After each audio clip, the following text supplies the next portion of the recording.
All right, now we'll try to start the slideshow. So welcome again, everybody.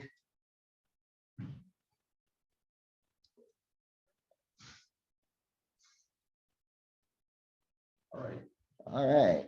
Yeah. Yay. People at home, can you see the slideshow? All right. Yes. Maybe this won't be so bad. Okay, now.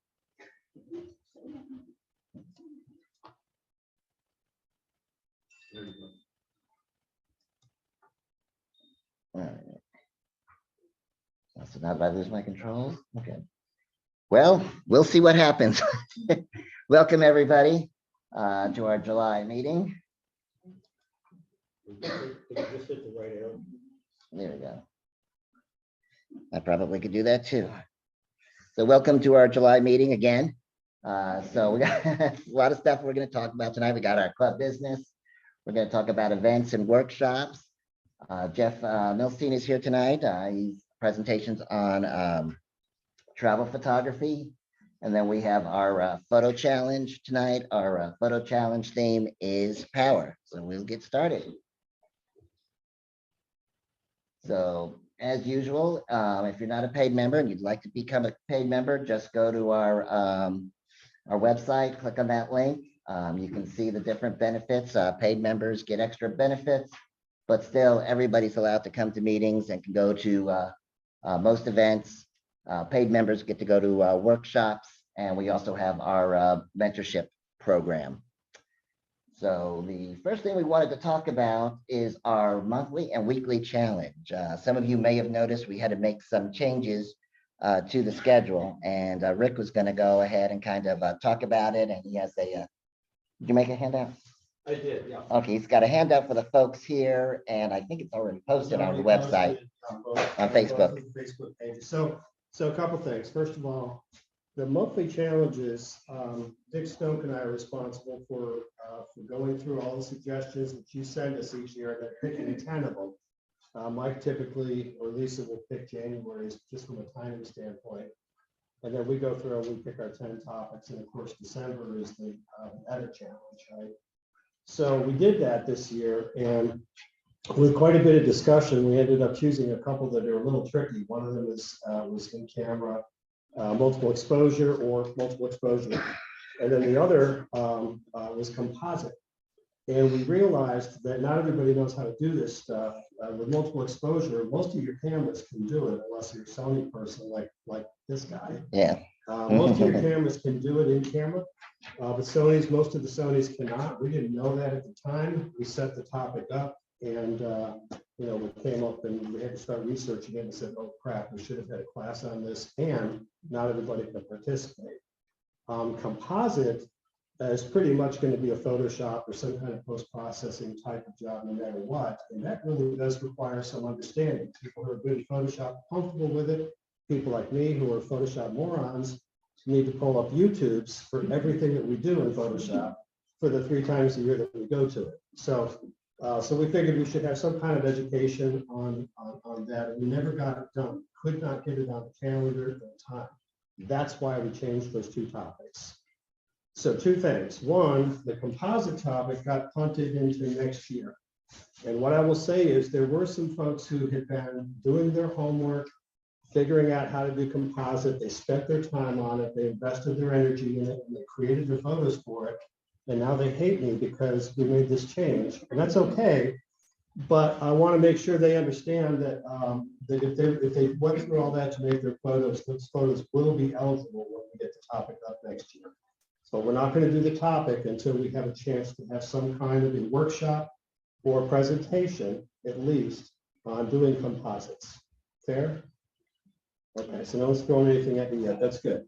On the other one, double exposure, multiple exposure. I know Dick was thinking right from the beginning, double exposure in camera, because it's kind of the analog would be back when we used to do that sort of thing in film, right? You could double expose in film, intentionally or otherwise, if you're like me. I have a few winners there. But again, most of our cameras can do it, but a lot of people have never done it. So what I did was I put together a collection of YouTubes and a few tips on the kinds of things you can do in camera with multiple exposure. Most cameras, if they can do two, they can do more than two. And there's a few cool ideas there. So I brought a handout for those here. For those of you online, it's already posted. The stuff is already posted on both Facebook pages for the club. Okay. But basically, this will tell you. It'll give you a YouTube link for Olympus, Panasonic. Doesn't matter what you're shooting. Again, almost everybody can do in-camera multiple exposures. So I'll pass this out to you. Because some of these links are as long as the page is wide, you might want to go back to the Facebook page and find the link and just click that. Just a suggestion. But anyway, I'll pass this out. The other thing that I had for the group was the August field trip. Do you want to cover that now or later? Well, we can wait till we get to the next slide. All right, Yes. so what I'm going to do, I'm going to set these out on this table back here. Let's see a little bit of our buddy's room, and if you want one, grab it. Oh, and by the way, folks here already know this, but Barry Smith is here tonight cleaning cameras, and he does that at most of our meetings. So if you didn't bring your camera tonight, you want to bring it next month, or if you're at home and want to come to another meeting, Barry's here for most of the meetings and usually is available for cleaning cameras, even if we don't advertise it. So just ask. All right. Look at that. The Milky Way trip is the first event listed. So go ahead, Rick. Make it all comfortable. What that slide says. So last year we did a Milky Way trip to Knott Creek Vista. It's a really good location for us because we tend to get very good participation. Can people at home hear? We tend to get really good participation with our field trips in North Georgia. So the intent was to go back to Dog Creek Vista again. The reason being, one, you've got a pretty good view of the Milky Way from there, provided that we get a good sky that night. And two, it has a very large parking area. So last year when we did this, we had about 40 people there. I don't know how many cars folks were parking in the freaking street. Everybody was there. Nobody could see anybody, but we were all there. Because of course we're picking that night because it's a new moon night. So it's going to be a dark and lonely drive up that road. Be careful if you go on the trip. It's a really twisty, turny road, but it's safe if you just drive sensibly. But we'll all meet up there in time for sunset. I think we're shooting about 7:30. We should have a good time, enough time to set the cameras up, get some sunset shots. Suggestion to you, do your focusing before it gets dark. It's really hard to do when it's dark. And especially if you don't have, something bright that you can focus on in the distance to get the camera focused. So try to do that while it's still light out. After you've got your sunset shot, then don't touch the autofocus or have to focus from that point on. You'll get tips on how to shoot it. As we did last year, we'll give you some tips on how to shoot Milky Way, but I will tell you that there will undoubtedly be enough people there who know how to do it. And I know what we did last year was I just kind of said at the beginning, everybody who's comfortable doing Milky Way photography, raise your hands. And about half the group did. And I said, everybody else, look at the people, their hands up. They're the ones that can help. So we'll probably do something similar. But that's it. Yeah, and that's one of the things about this club. We like to promote education and everybody likes to help. So if you've never shot the Milky Way and you've been intimidated about doing it, come on up. Somebody will be able to help you and you'll probably come out with the best shots. That's usually what happens. One of the new people always gets the best shots. All right, and Dick, if you want to talk about the other events. Yeah. So Dragon Con is September 1st through 5th, I believe. According to their website, whether or not they're going to have the parade and whether or not it will be open to the public is still to be determined. I presume that's going to depend on the city of Atlanta, the state of COVID, the police department, and who knows what all. But right now, if there's going to be a parade, it'll be on, I think that's a Saturday. The 3rd, it'll be on the Saturday. It usually starts at, it usually starts at 10 a.m. It's in the morning. I want to say it starts at 8 o'clock, but I could be wrong. Anyhow, typically, I think people go down to the Jackson Street Bridge, not Jackson Street Bridge, 17th Street Bridge. Yeah, I as a think that's place to it. shoot. Yeah. More details about that will be forthcoming on Facebook as I find out what the real story is. Last year you had to have a ticket. Year before they canceled it with the pandemic. So stay tuned on that one. The following Saturday, the 10th of September, is the Hong Kong Festival Dragon Boat races at the Olympic venue on Lake Lanier. It's always great fun. I want to say 3 years ago we did it, and I managed to get press passes for a bunch of people. I have not looked into that yet. Stay tuned on that one. And if I can convince, well, I haven't looked into this much, but there are a few people in the group that have boats on the lake. We may be able to get our own boat out on the other side of the race course from all the masses of people. But that's always great fun. That starts early. Parking opens at 5:30 in the morning, blessing of the boats at 7. Racing starts at 7:30. On the other hand, racing goes all day. You don't have to get there at the beginning. Let's see. Oh, and then sometime in October, in October, second half of October, I'm going to be in Utah. So if there's going to be a fall color hunt, I need somebody to step up and honcho that thing. Okay. Rick's in charge. And we are still thinking we should have ourselves a group picnic, but again, we need volunteers to help orchestrate that. So if you've got any interest and are willing to put in just a little bit of work, call myself, call Mike, email us, message us on Facebook, whatever. Yeah, we've got some ideas whether or not we'll do grilling like we've done in the past, or maybe make it a potluck picnic.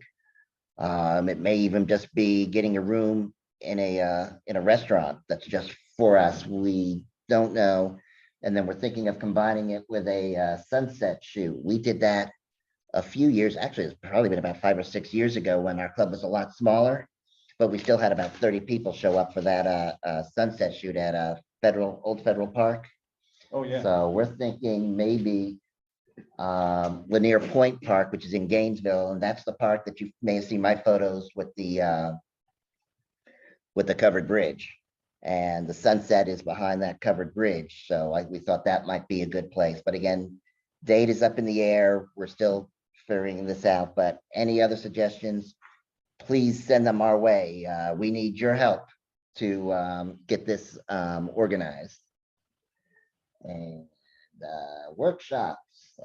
Timmy, I thought I saw you online. Are you there? Yes. Can you hear me? We can hear you. Okay, I'm on my phone, so on the way home. Sorry. Okay, so the 23rd, we've got the Linda Lester Frog Workshop again. And unfortunately, that one filled up in just an hour or so. So we didn't have a whole lot of time, unfortunately, but that's awesome. So we may get to do that again. Of course, anybody that's interested, you can always contact Linda yourself. She takes people individually. If you weren't able to get in this time, I know a couple people said they were going to do that. Or you can wait on us to do it again, either way. And then also September 22nd, I'm looking to do another critique workshop. We did one about a year or so ago. And it went over really well. Everybody learned something, even the people that were critiquing. I feel like everybody learned from each other. So it was really good. I'm looking for people to help with that. I have one person confirmed, but I'd like to have a panel of 2 to 4 people. So if anybody is willing to help out and be a critiquer/moderator, the way we did it last time was we took, I think, about 20 photos. And then during that 2-hour slot, the moderators and critiquers kind of went through the pictures one by one. As I think now, but anyway, if anybody needs to help with that, we would definitely say. Well, I think we lost you. All right. But yeah, we did that last year. We did it I was on. done talking. Okay. That will probably be on Zoom. That's a Thursday night, but we might be able to find a venue to do it in person. We'll play it by ear, but it was a lot of fun, and we all learned a lot of stuff. And when we get the details, We'll let you know how to submit your photos for the critique. We'll do it as it's a blind critique, but then if you want to reveal who you are when they are critiquing your image, that's, your choice. But that was fun and we all learned. All right. So now we're going to do our presentation. We have Jeff Milsteen here talking about travel photography beyond the snapshot. I have a little biography here of Jeff. He's been an avid photographic enthusiast for over 30 years. His work has been featured in numerous publications and exhibitions, most recently in a solo exhibition at the Callenwold Fine Arts Center in Atlanta, entitled Shuttered, The Art of Abandoned Places. He is past president and 5-time photographer of the year at the Southeastern Photographic Society and a frequent speaker and judge for photography clubs in Metro Atlanta. In addition, Jeff is an instructor on photography-related subjects at the Osher Lifelong Learning Institute at Emory University. So if the slideshows work, here's Jeff. All right. Make this happen. All right, so I gotta work. Audio thing, can it be closed out or is that? I'm afraid, That's I think it's only gonna show here. I don't think it shows on the recording. No, that's all right. Don't mess up. I know how these things are. If you breathe funny or sneeze, everything goes out. Okay, you folks didn't see that page, that's early. Okay, Don't worry about it. all right, where is the?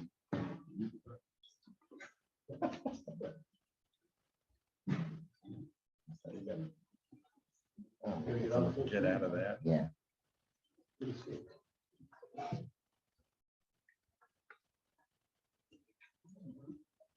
Oh, there we go. Screen sharing has stopped. That's exactly what I wanted. Okay.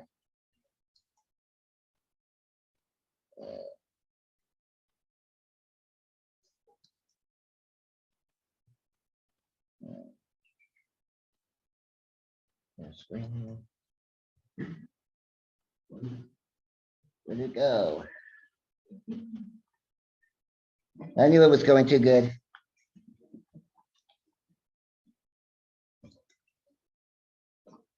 This is what we're looking for. Take that black bar and drag it over to one. There you go.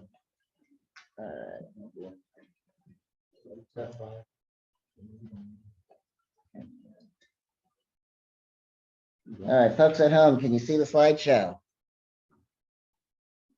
Somebody say yes. Yes. Yes, So my next question was, can you hear us? We can see it, but it's got the note pages, It's got what? the note pages. Okay. Oh, we had that last time. What's this swap? How about now? Much better. Of course, now the people that here see the split screen. Okay, hang on. What's that?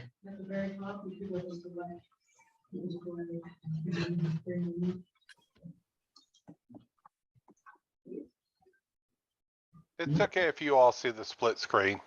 Yeah. Okay, so now at home, you're probably seeing the split screen again, right? No, it's fine now. Yeah, it looks good. Looks good. Okay. I don't know what we did, but it's working. Make no promises that it will work when we get to Lisa's doing the challenge, but okay. I think with more, there's an option that says hide controls. Video panel, No, hide floating media. where is it? Down there. Right, go. One more. There you All go. right, That'll work. all right. It's fun every week, every month. Every month you start over. It's a new learning session. It's like trying to use Photoshop. If you don't use it every day, you forget everything you've ever learned when you get around to it next. I can talk loud and I don't know, if everybody can hear me at home.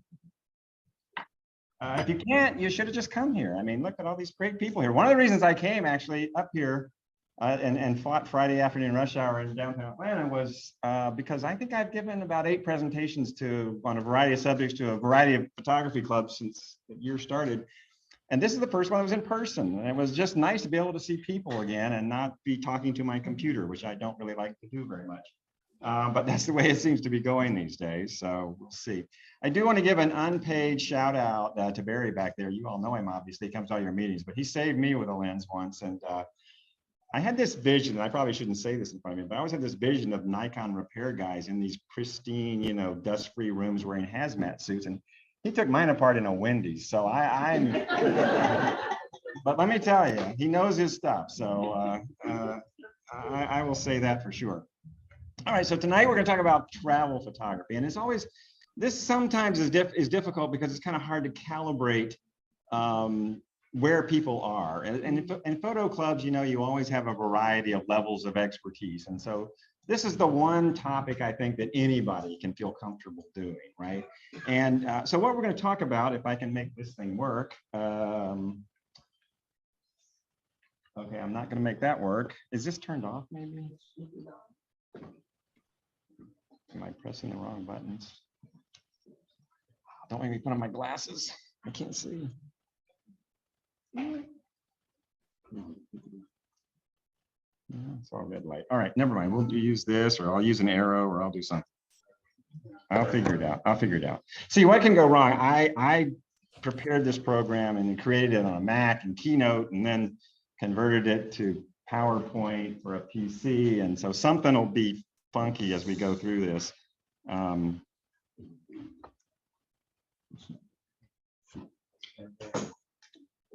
right, you know what? There we go. I just want to say it's not just me. It's not. All right, well, I'm gonna have to sit here then. So I hate to do that because I really like to stand up, and that keeps me awake too. But anyway, so this is what we're gonna talk about tonight, travel photography. What is travel photography? I always have to start and take a few minutes to answer an obvious question, or what seems like an obvious question, but I'm not sure this really is obvious. I have my own feelings about what travel photography is, and it may not be the same as some other people's, but it's something worth talking about a little bit, and at least something to have in the back of your head when you're considering what you think travel photography is. I'm going to talk a little bit about planning. I mean, if you're like me, a lot of photographers, I find they love, planning a trip as much as they do actually going on the trip, getting into all the details and figuring out where you're going to go and when you're going to be. So we'll talk a little bit about that. I'm going to talk about composition a little bit. It never hurts. I know for some of you who are more experienced, you're not going to hear anything new, but maybe you'll hear it in a different way and it'll make sense. And for new folks, maybe it'll help you when you're thinking about, what kind of photography you're doing, what kind of pictures you're trying to take. And then I've just got a whole raft of kind of practical tips and techniques, things you can do that might make your travel photography a little better. So that's kind of basically where we're going to go tonight. I'm going to look at it's 7:30. I got about 3 hours. No, not 3 hours. But if I go long, somebody give me the, and I'll stop because sometimes I can get carried away. All right, the obvious question, what is travel photography?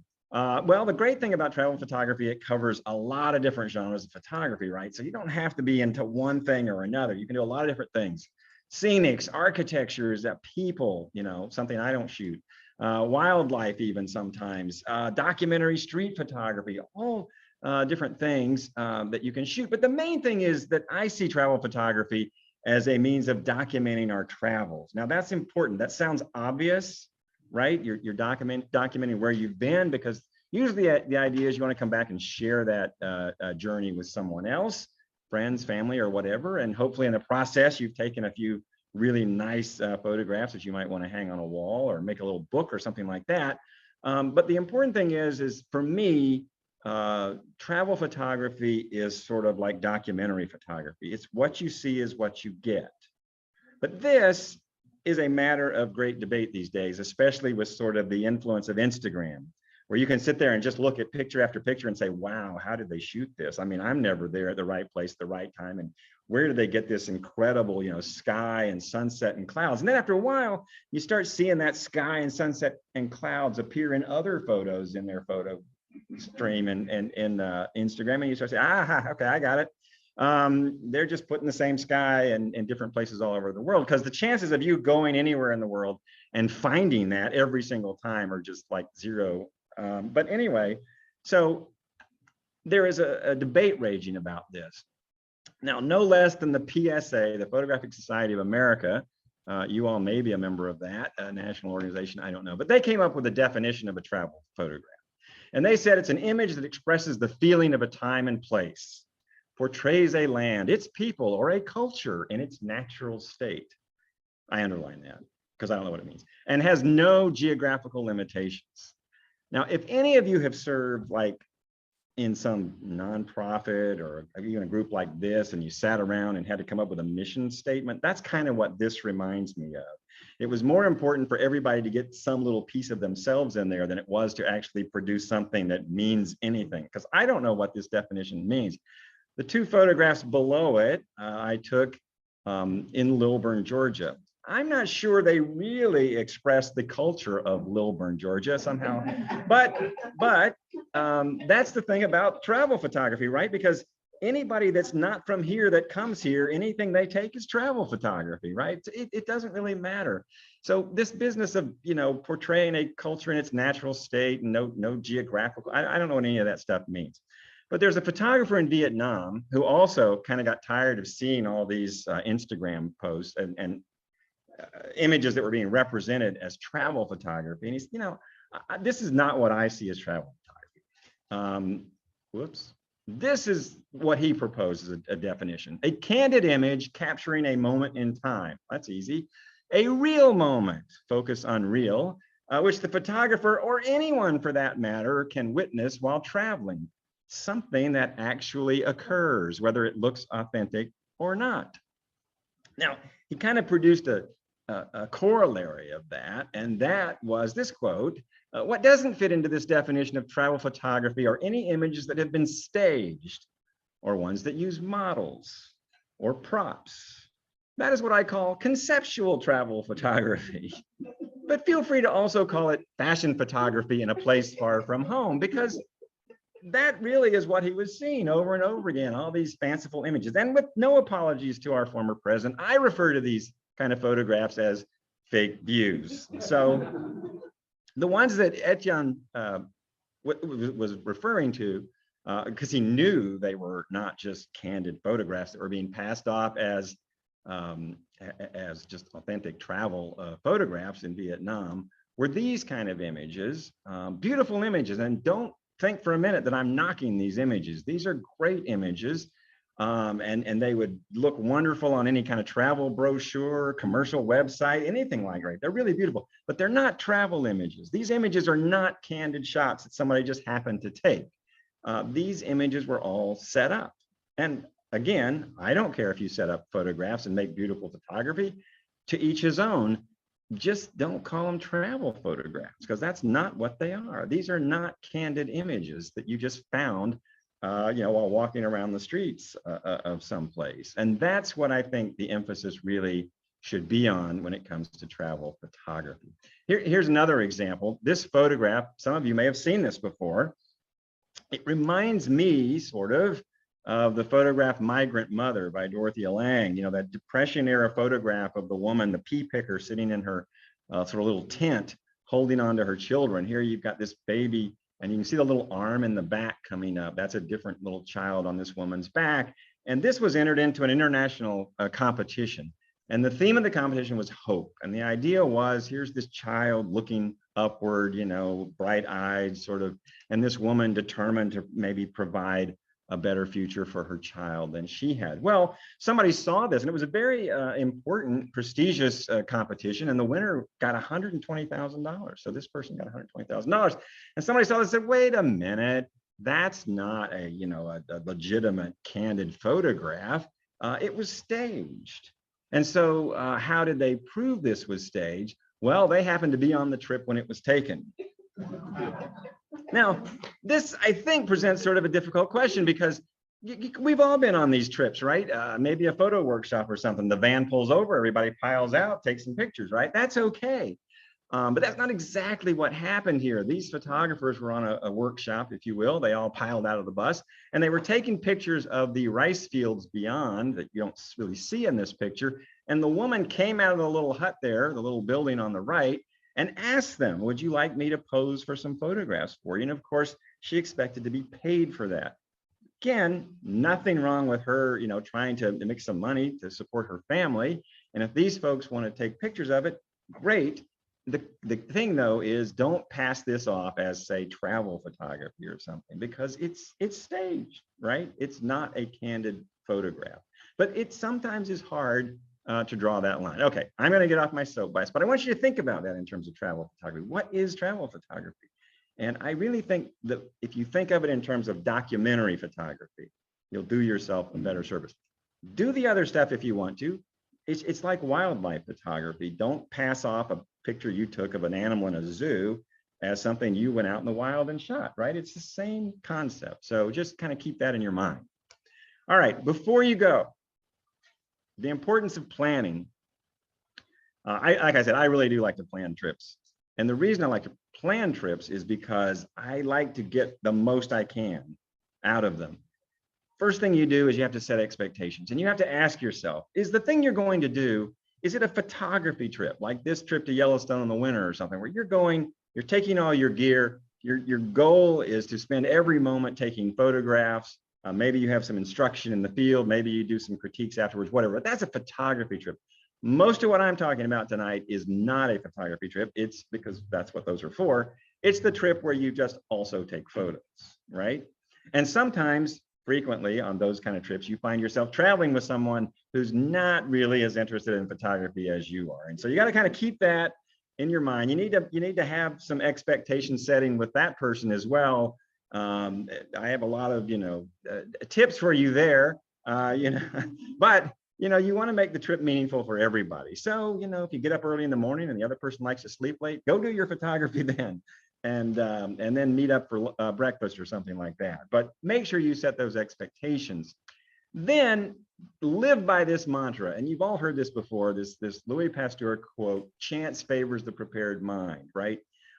We've all been lucky as photographers, hopefully. We have gotten that shot at just the right time and just the right light and just the right circumstances. And we all know that it was luck in a lot of cases, that the circumstances presented themselves to us so that we could get that picture. But if you do everything possible on the front end to increase your odds, it's going to make it easier for that luck to happen for you. If you're at some place at the wrong time of day, I don't care how lucky you are, it's not going to change the light, right? So you really need to be prepared. And I think that's very, very important. I'm kind of a guidebook junkie. I like to read a lot about where I'm going. I like to have a physical book that I can highlight in yellow and turn down corners and all that kind of stuff, even though they're disappearing. There's nothing worse than a travel book on a Kindle. And I use a Kindle all the time, but it's not the same. And I use websites a lot too. I use things like TripAdvisor, even though I use them cautiously, because it's like the old Ronald Reagan saying about the Soviets, trust but verify. There's a lot of bad information out there on travel websites, and it's always good to kind of, cross-check and make sure that the information you're getting is good. But what I use it for a lot of times, if you're going somewhere and you only have a limited amount of time, maybe you're on your own trip in Europe, maybe you're on a ship, on a cruise, maybe you're on a organized tour, I don't know. But sometimes you have, 3, 4, 5 hours in a place where you could go off on your own if you wanted to. One of the things you can do is if you go to TripAdvisor, you go to a location and you search photography tour, it'll pull up a variety usually of photography tours that are usually short, 2, 3 hours, half day. And they're not really necessarily geared to higher end photographers, but they do know the places that you probably want to photograph. They do know the times you probably want to be there, and they do know the most efficient way to get from one to the other to make the most use of your time, right? So it's always good, I think, to look into these things.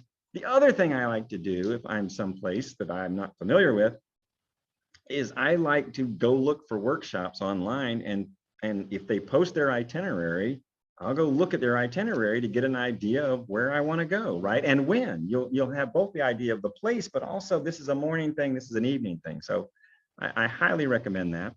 I use Flickr a lot for this purpose. You can do a search in Flickr for anything, and it'll pull up a gazillion photos of that thing, but it'll give you ideas of vantage points and things like that. So, just put it in the search engine. I also use Google Maps a lot to figure out, kind of where I'm going to be going. One caution there, if you use Google Maps and you're looking at going to place A and then place B, make sure you run the directions between those two, because they may look very close together, but they may be hours apart because of intervening mountains and things that you don't necessarily see on a flat map. So always make sure you run the direction to see just how long it's going to take you to get from point A to point B. So you figured out where you're going, you've done your research, now you got to figure out when you're going to go. And this is really important. I can't emphasize that enough. If you're going somewhere in peak time, it means you're going to deal with peak crowds. And so that's a trade-off you have to take. But if you want to go take pictures of, blossoms in Keukenhof in Holland, there's a limited amount of time you can go, right? They're only open a certain number of weeks a year, and that's when everything blooms. And so you're just going to have to, suck it up and deal with crowds and find a way to get around them. Talk about that in a little bit. Same with seasonal events. You need to think about weather considerations. Do you want to be out running around when it's 100 degrees and 90% humidity, as we seem to be having every day here? Do you want to be there in off season when there aren't crowds around? You have to figure out what time of day you want to be somewhere. It's really important when you're researching, wow, I really want to get a shot of this place and everything, but I want to get it in the right light. You got to know when the right light is, morning, afternoon, and you got to work your trip to be there when you want to be there. So that's important. I always download a sunrise sunset, for the duration, a little table that you can just find online easily enough for the duration of wherever I'm going. So I'll know when sunrise and sunset is. I just got back from the Arctic 3 weeks ago, where the sunrise sunset chart said no sunset, no sunset, no sunset, no sunset for every day because the sun never set. That was an easy one. The other thing I really recommend is that you make sure you verify the opening and closing hours of any place you want to go. And that applies to parks, national parks, even, overseas, museums, cathedrals, whatever, especially if you're not in the States, they have different sort of holiday traditions and things like that. The worst thing you can do is get yourself all ready and get to a place and find out it's all locked up tight and won't be open until the next day when you will be, 300 miles down the road. So always check on that stuff. But again, you want to see tulips in bloom, your time in Holland is limited. You want to see the lavender in bloom in Provence, you gotta go with the high season, right? And be there when whatever it is you want to see is happening. Any trip you go on, whether it's a photo trip or not, you need to ask yourself, above all else, what will crush your soul if you don't get even a bad picture of it to bring home, right? What's the thing you really want to see, and when's the best time to see it? This happened to me. We were on a cruise and we had like a half day in Rome just because it was before the cruise started. Now, you can't see anything in a half day in Rome, right? But I thought, well, I want to see St. Peter's Basilica. I'm a fan of architecture and I like to shoot architecture. So that's the thing I want to see above all else. And we get to Rome and discover it's, I don't know, it's Green Day or something, and everything's, no taxis are going. We had to walk everywhere we went. And I thought, well, I want to be there in the afternoon because I've seen pictures with the sun rays coming through the windows. And if you're there at high noon, you're not going to see those sun rays. Again, just trying to increase my odds of getting a picture of what I want. If it's overcast, cloudy, rainy, whatever, I'm not going to get it anyway, but I'm going to try. So I want to be in St. Peter's Basilica in the afternoon. Well, here's a shot I took from the above the portico into Vatican Square. And the one thing you'll notice is there's some people over here. I don't know if you can see them. Yeah, there's a line. That line snakes all the way around this portico and then up the stairs and into the front door through security. And that line, they can tell you roughly what the time is, right? How long you're going to be staying in that line. But right now, it's about a 2-hour line. That's not a long line for St. Peter's, but it's about a 2-hour line. But I only had 2 hours. So I had gone online ahead of time and found something called a skip the line tour. Now, this sounds like a scam, right?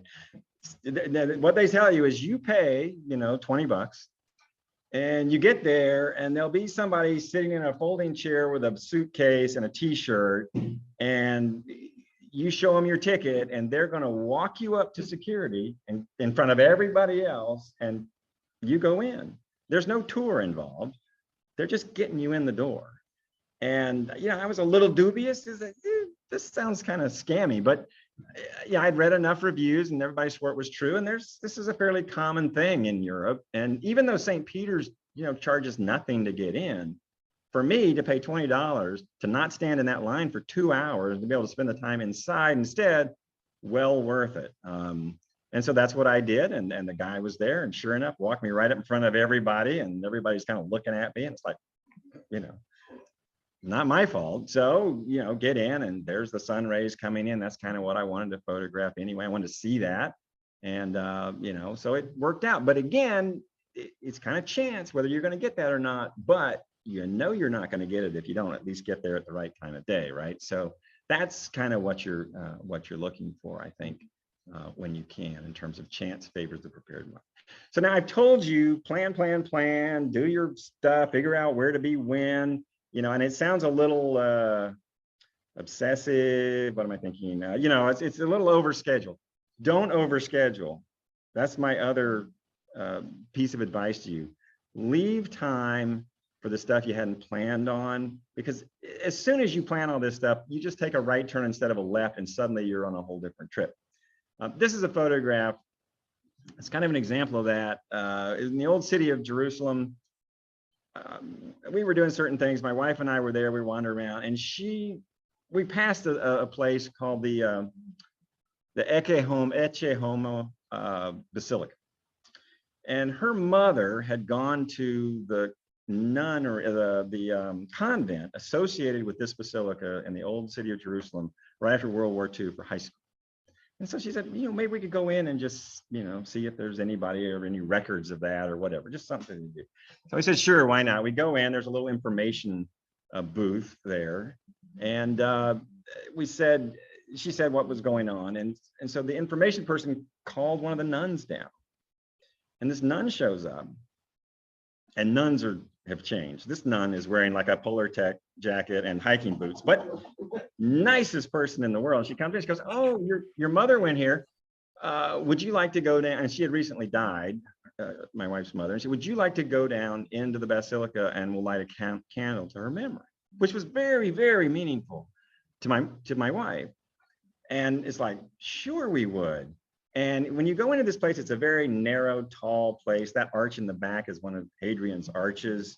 The Ecce Homo is the basilica. This is where Pontius Pilate made the "Behold the Man" speech before Jesus was, turned over basically for crucifixion. So this is a very, very ancient historic place. In the back of this basilica, there is a glass wall and glass doors. And so tourists can go by and look in, but they can't go in except in limited times, right? But this woman's just like, come on, we're going downstairs, which was great. And so this is a picture of her talking to my wife, and they'd lit a candle, you can see up there and everything. And I said, can I take a picture? Sure. So I didn't have my wide angle lens, so I had to take this kind of funky looking thing because it's a very tall, narrow space. But here's the great thing. After we were doing that, and seeing all these tourists behind the glass wall in the back, and we're just have the whole place to ourselves. She knew I was interested in photography at that point. She said the magic words to me. She said, would you like to go to the roof? And let me just tell you, if you go anywhere in the world and somebody offers to take you to the roof, never say no to that. Never say no to that, because it is a fantastic, it's got to be something good. I love going to roofs. And so on the roof, this is the dome of the basilica that we were in, and in the distance is the dome on the rock, the gold dome in the distance, which was kind of nice. And it's on a roof. We're just wandering around. But I took one of my favorite pictures on this trip up on that roof, and that was this picture. And I call it Holy City Skyline.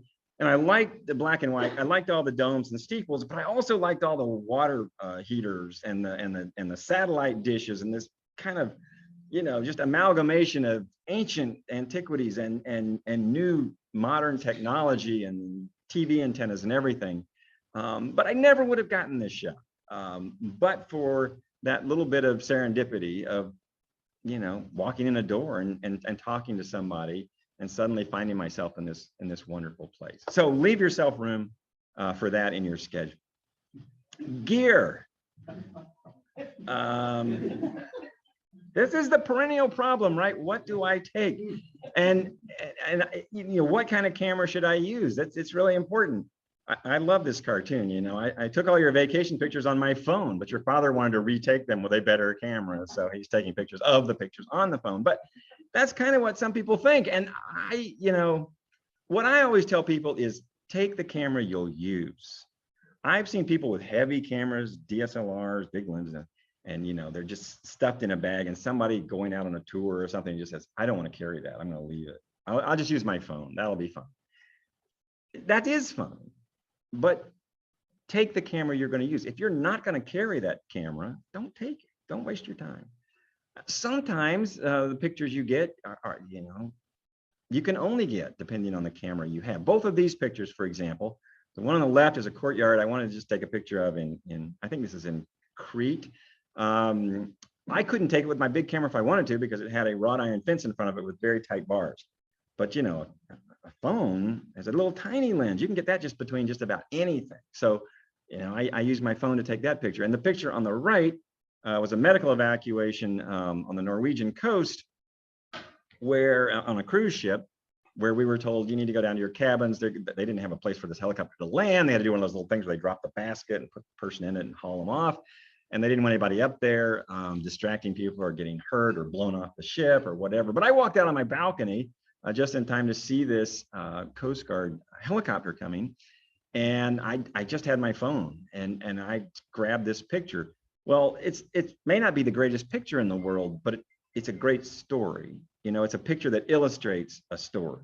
And if I'm talking about this trip or whatever, I'm going to use this picture because it reminds me of something that happened that was interesting. And I wouldn't have gotten this, but for the fact that I had my phone with me. My big camera was probably sitting, back in the closet in the room somewhere. So take whatever you're going to use. Don't do this. This is, if you're a professional photographer and your life depends on it and your career and your money and, supporting your family, fine, I don't care. But I'm always amused to see how much people will take. My philosophy is less is more for a number of reasons. One, because the less you take, the more likely you are to actually have it with you to take the pictures.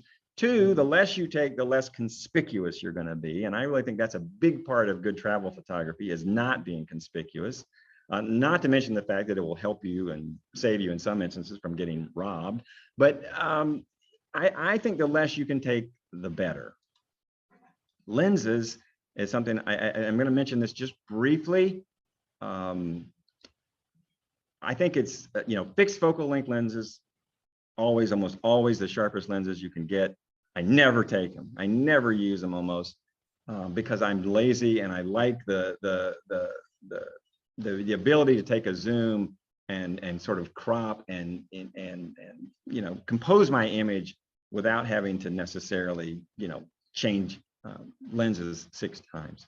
But in that regard, I know a lot of people when they travel, they like to take a lens that's a huge range that covers everything, like an 18 to a 400, one lens, one size fits all. That's generally not a good idea because those lenses aren't always very sharp, particularly at the extremes, which is probably where you want them, what you want them for. So I tell people, if that's the kind of lens you're using, let's say it's a 24-400, don't shoot at 400 and don't shoot at 24. Back up to 350 or 300 and move up to 30 or something. But they're just generally not as sharp at the ends like that, at the extremes. And they're also pretty slow lenses, right? The f-stop is f5.6 starting and then goes up from there a lot of times. My all-around favorite travel lens is a mid-range zoom. There's a picture of it here. It's a 24-120. It gives me enough range, and every manufacturer has some variation of that. It gives me enough range to get a decent wide angle for architecture or interiors, and it gives me enough reach for details. It certainly covers a good range for people and things like that. So if I'm only going to carry one lens with me, that's the lens I'm going to carry with me, and you know, get a good one, and it will make your life so much easier. Full frame. And then whatever you use, take a backup. This I can't emphasize enough, having dropped my share of cameras. You really need to have a backup. I always take a backup. I almost never use it, but it's there just in case. And even, you know, some people think, well, my phone is my backup. Great. What happens when you drop your phone, though? So if you're traveling with somebody who has a phone, great. You know, you have theirs as a backup if you need it. Doesn't matter. Take a backup. And if you have expensive camera equipment, I really, really recommend you get insurance on it. And a lot of people will tell you that your homeowners might cover it or whatever. It's almost never true. You can get it as a rider on your homeowners. You can get it as a standalone policy. Don't insure every piece of camera equipment you have, because the premium is just based on the value. And there's a lot of stuff you probably have that if you lost it, it wouldn't kill you. But your expensive body and your expensive lenses, you really need to have those insured, because things just happen. And you know, you don't want to be out $2,000 for a lens that somebody knocked over on a cobblestone street, right? So take a backup. Other things real quick, camera bag, vest or belt. I will tell you, I try not to carry anything that looks like I'm carrying photography equipment. I generally use a belt with the pouches, because I just puts the weight around your waist. It's easy to access. I don't like anything on my back, because people can get into it when I'm not looking. I don't like to have to set anything down if I can avoid it. And I want to be inconspicuous. I mean, I really don't want people thinking, oh, because sure enough, if people think you're like a professional photographer or something, and they will come and either stop you from taking pictures or harass you and things like that. So if I'm wearing a coat, if it's a winter time or whatever like that, and I've got big pockets, I'll put a lens in a pocket. I got a lens on the camera. That's it. No camera bag, no nothing. Spare memory cards goes without saying. Spare batteries, even more so, goes without saying. And your charger. Somebody recently was on a 10-day trip in the Arctic, not on the trip I was on, brought all their stuff but forgot their charger. And you know, that's not good. Lens cleaner, for heaven's sake, take something to clean your lenses, because they will get dirty inevitably, or get rained on, or something will happen and you're going to need to clean them. Bring a brush, bring the little microfiber cloth, bring a little liquid cleaner or something like that, that's meant for optics, for camera gear. Tripod support. I know the world is divided into I hate tripods and I really don't want to take a tripod. I am a tripod person. I like to take a tripod. Even if you don't want to use a tripod, I recommend people take a small one of these little like Gorilla Pod type things or something, because inevitably if you find something you want to photograph that requires a long exposure or something like that, you're going to end up setting it on the ground or setting it on a table or doing something like that. Whereas just one of these little lightweight tripods can make all the difference in the world. I also recommend that people use them for their phones. I think phones are getting better and better. They're making us lazier and lazier as photographers. And sometimes having something on a tripod, it slows you down. And I tell people all the time, I don't use a tripod to make my images sharper. We've kind of gone beyond that. High ISOs and faster shutter speeds, we can get a pretty darn sharp handheld photograph now. I use a tripod to slow me down and to help me compose and think about what I'm taking a photograph of. It really makes you stop and think, not just grab. You're really thinking about it. So I recommend polarizer. It's the one filter I recommend. If you have no other filters, you have a polarizer. I have a polarizer on every one of my lenses. I default with my polarizer on and take it off if I don't need it. But more times than not, I do use it.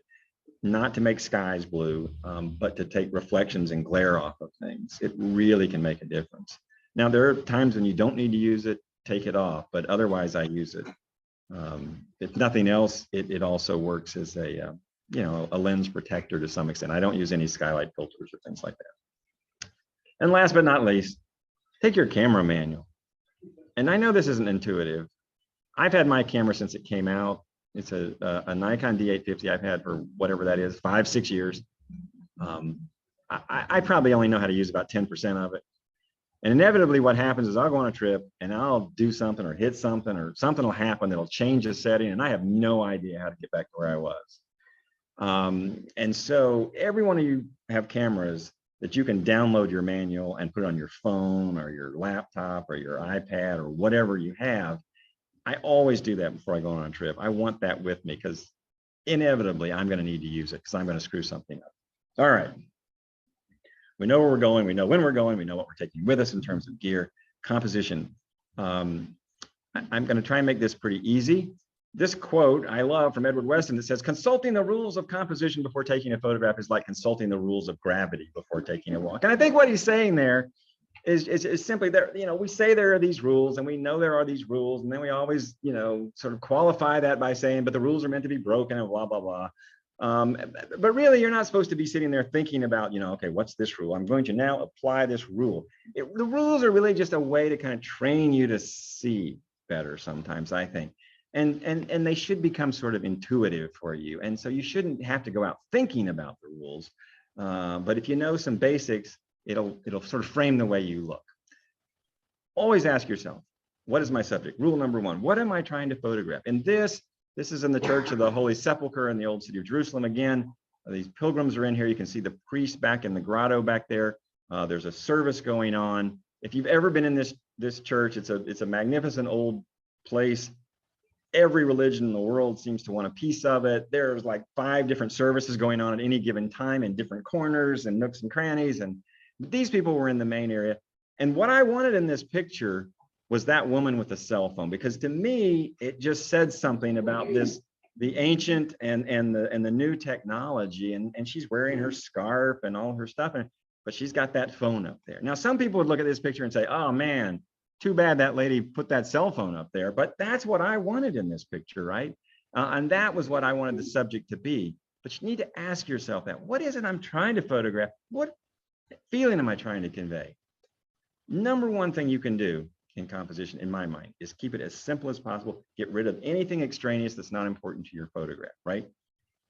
I was sitting there taking this picture, and what drew me to this picture were the 3 boats, and they were all different. You had a motorboat, a rowboat, and a canoe. I kind of like that. I like the reflection, but I didn't like all the other junk in the picture. I didn't like all the wires up here and the telephone poles and the metal buildings and all that kind of stuff. And as I kept looking at this thing, I kept thinking, what is it that I want to take a picture of? And what I ended up taking a picture of was this, which is just simple as it can be, right? It's just a study in shape and form and color. Some people look at this and think it's like a selective color, black and white. It's not. It was a very overcast sky that was reflected in the water, just gray. But that's what I was looking for, trying to eliminate all the distractions and come down to just something very, very basic. Another compositional element that people use frequently is leading lines. I picked the most obvious example I could find in my pictures, literally the lines leading to a ship. There's no doubt in this picture what the subject is there? But if you were a little slow, those lines would take you right to it. That's what leading lines do. And same with this picture, you could do this without the road. It could just be the church. And you could say, well, what's the subject of this picture? Is it the church? Is it the mountains? Is it the field? Is it the, whatever. But the road, for some of us who aren't quite as, gifted when it comes to, things, that takes you right to the subject, right? And it keeps you in the subject because you travel the road to the church and you might come over here and wander around the mountains a little bit and come down here to the field. That road just takes you right back to the church. So it creates this circle, which is really what we're always trying to do, I think, in our photographs, because the number one goal for a lot of photographers is have somebody look at your photograph for more than 2 seconds, right? Because so many times, next, you're just looking at photo. But what you want is a photograph that will keep someone's attention. Rule of thirds. Everybody hears the rule of thirds all the time. And you know, the rule of thirds, I'm sure you all know this, you know, take a tic-tac-toe board, put it over your picture. Those 4 places where those lines intersect, those are the power points. And if you put your subject there, it will have more impact. And so I happen to do that in this picture.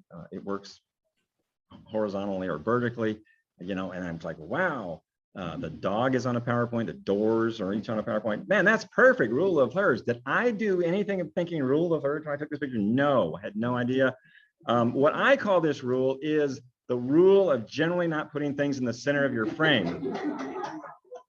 I mean, this is really basic, but it's easy, right? I mean, 9 times out of 10, a subject in the center of your frame makes your subject a very static image that nobody cares to look at. It's like, boom, I shot it with a, you know, with a bullseye in the middle, and that's it. And I moved on. It's like you're out hunting, you know, and that's where the crosshairs are. But those are generally not going to be your best images. So get them out of this, get your subject out of the center when you can. That applies to horizons as well.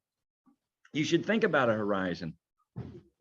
It really shouldn't be in the middle of your picture, except in limited circumstances. The question is, where is it going to be? The lower third or so of your image, or the upper third or so of your image?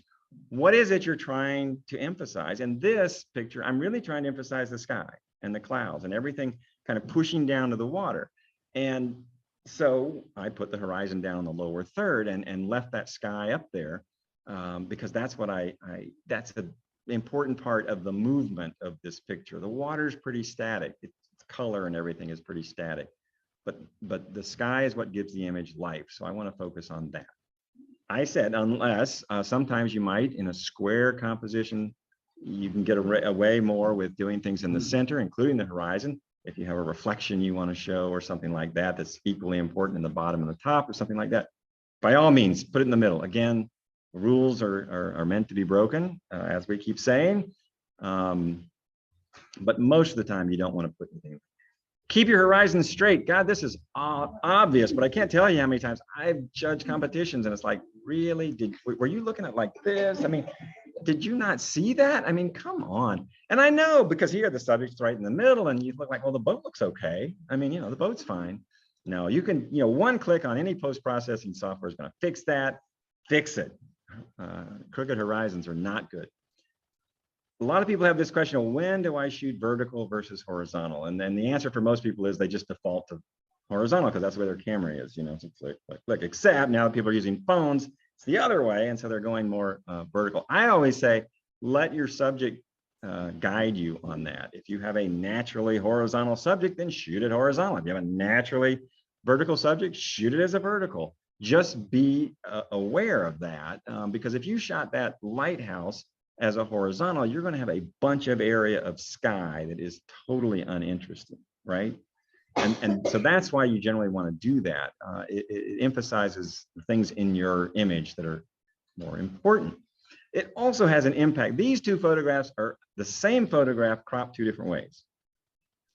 The first photograph on the left, really what I'm photographing is this guy, this Greek Orthodox in Jerusalem. And it was kind of a character study. I thought he was interesting. I want to take his picture. But the picture on the right sort of emphasizes the environment more, the weight of the columns, the strength, the height, everything like that. The person is almost there more for context than the main subject, right? So how you choose to frame your subject can have a big influence on how that the overall impact of that image and how the subject is perceived by the viewer. So sometimes there's no hard and fast rule, but it's just, what is it you're trying to emphasize? Use negative space. I don't know what, is there a spot there? No, okay. It's your screen. No, I kept thinking, I don't like that. I didn't leave that spot there, surely. Anyway, so, you know, I like to use negative space a lot. Again, here's another one, horizon right in the middle. I just told you not to do that, but it's a square. And I wanted to have that sense of vastness and the isolation of this boat in this otherwise plain area. And so I think it works there. Here's something, you hear this all the time, photographing people, cars, wildlife, whatever. If something's moving, leave it room to move, right? In your frame. You hear this all the time. I agree with that. I think that's very important. I also think it's important to be conscious of which way it's moving. And well, there's a reason for that, because if you look at the picture this way, what happens? We all read from left to right. So your eyes come into this image. Are you seeing my, yeah. Eyes come into this image. You see the boat. Which way is the boat going? Oh, it's going right. Did you leave a lot of room for the boat to go? Yes, you left a lot of room for the boat to go. And your eye goes into that room and it keeps going. And it's gone because you read from left to right. But if you take that same picture and reverse it, what happens? Your eye comes in from the left again. You see the boat. Which way is the boat going? The boat's going this way, but your eye wants to go this way. So you keep coming back to it. So if you take a moving subject and you move it from the right side to the left side, chances are you're going to hold your viewer's attention a little bit longer than if you do it the other way, where their natural movement is just to go off the screen and move on. Does that make sense? Mm-hmm. Okay.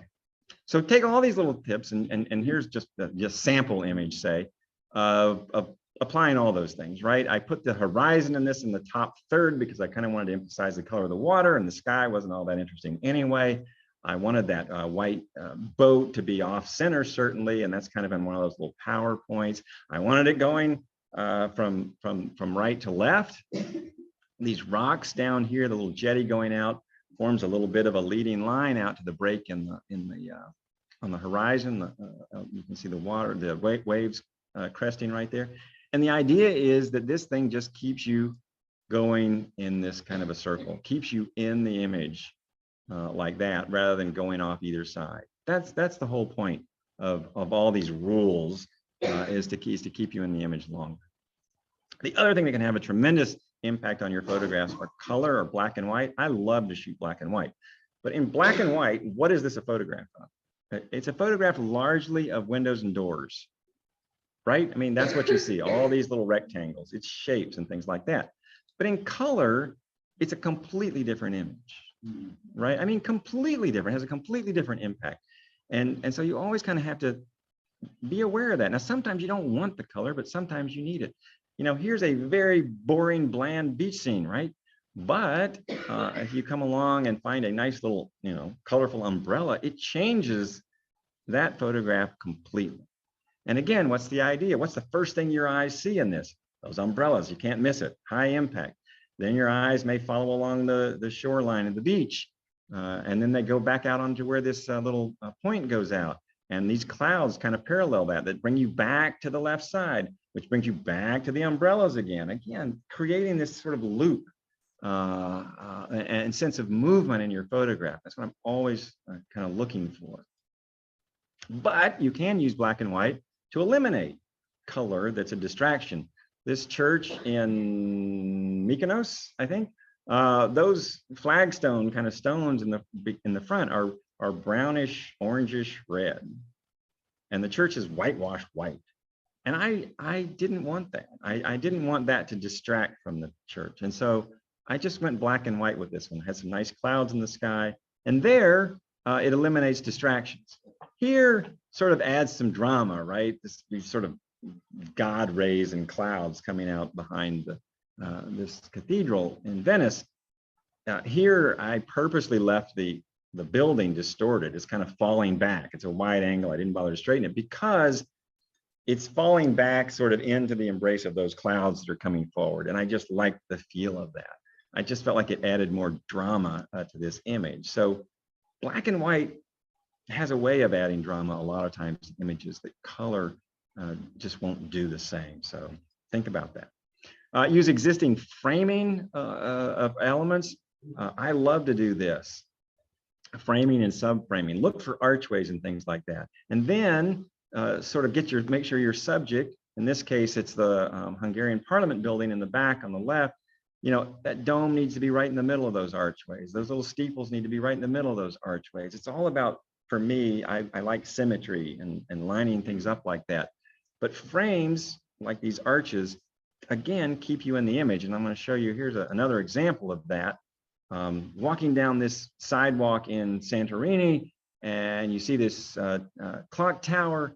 If I took the picture of this clock tower after passing through this archway, I would just have sky above, which takes me out of the picture. But the archway holds me down into the picture. It keeps my eye focused down in the picture. The little bonus arch on the right with the door also gives me a place to kind of, a little bit of mystery, a place to think about what's behind there. But there's nothing in the image that takes me out of it. The picture on the right, kind of the classic cliche almost, picture of the Empire State Building framed by the George Washington Bridge from the Brooklyn side. Again, archway kind of as a way to frame. And I like to use frames. Perspective. In travel, there's a lot of things that you shoot that everybody has shot. So the only way you can make them a little different is maybe approach them from a little different perspective, right? No, that's obviously not me. I would never be able to get up if I did that. Somebody would have to help me, but that is my picture on the right. And this was the cathedral in Nuremberg, I think. And it'd been shot a million times. So I thought, well, I'm going to do something a little different, shoot it from a little different perspective, different angle. Always be thinking about perspectives. Perspectives can be very powerful in your photography, right? These are not my pictures. I'm going to hasten to point this out. These are what you see on Instagram all the time, right? Wow, look at these people. They're out there, fit and doing all these death-defying things. And you think, well, that's really cool. I'd like to go there. And, look, here's this guy. I don't know what he's doing. I don't know what you call that. Is that a pull up with your feet? I don't know. But it looks like, he could kill himself. And that's the whole point of shooting from that perspective, because in fact, they're only about 4 feet off the ground. And I mean, there's no chance they're going to hurt themselves, right? I mean, look at this woman. She's standing there. So, but perspective can have a powerful impact on your on your photography. And, so much so that people line up here to take this picture. The other thing you need to think about in travel photography is scale, right? This is a picture I took a couple weeks ago. This glacier. If you just saw this picture without the raft and the people in the little yellow coats at the bottom, you'd have no idea what size that is. That might be good for a landscape. It might be good as an abstract, but it doesn't give you any sense of size. And if it's a travel photograph, I mean, it's all about telling you what the experience is, all right? And I want to be able to tell that story. And the way I tell that story is to introduce some human element or some other man-made element that will give you a sense of scale. It's very important. All right, tips and techniques. I'm going to talk fast because I don't want to, I got like 15 minutes. And this is just sort of random stuff, but I think it's important. One, set the date and timer on your camera right. I'm just telling you, it will make a difference when you get your, you're going back and you're going through your picture and you're trying to remember where you were and what part of time. Yeah. And if your date and time is all screwed up, you don't have anything to compare it to. I don't care if you change it to the local time. I don't. I keep mine on my home time, but I make sure the date and time is correct. And I know I just back up, whatever number of hours it is where I'm visiting.